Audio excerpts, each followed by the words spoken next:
enshrined in our constitution is a right.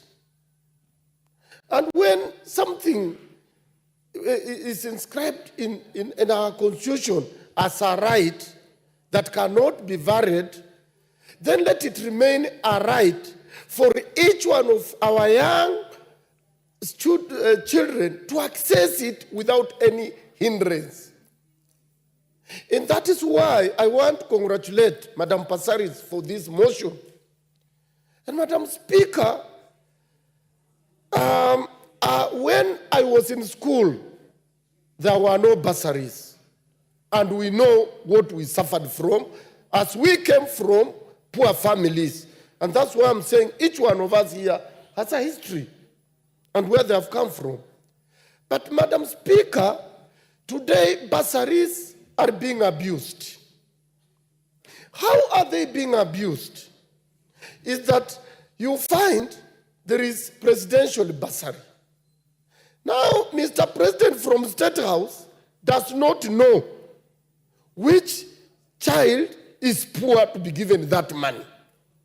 Other people are sent. The people who are sent have interests wherever they are. Today, you will find an MCA is giving bursary. Higher education is not devolved. Why is an MCA giving bursary?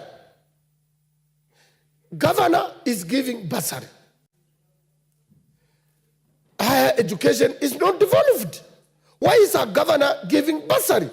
That is why you find Honorable Samsam saying, if the governor of Mombasa got 600 million to distribute to students within that county, how many constituencies do we have?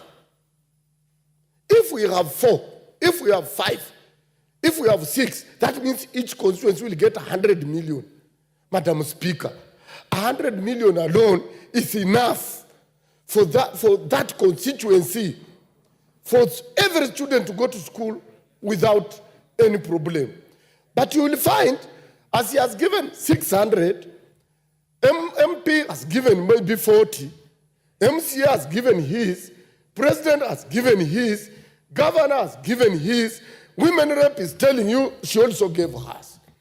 This is a lot of money that is going to waste, and most of them, sometimes it's embezzled. How is it embezzled? Some people will fill those forms, take to schools, collude with the bursars, and money is sent to those schools as if they are paying for the students. And later they will come and collect this money. That is why we are in support that today we need to consolidate, to amalgamate all this money that is dismembered in various offices.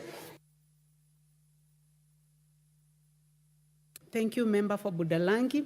The Honorable Jackson Leku Montare, Member for Samburu East.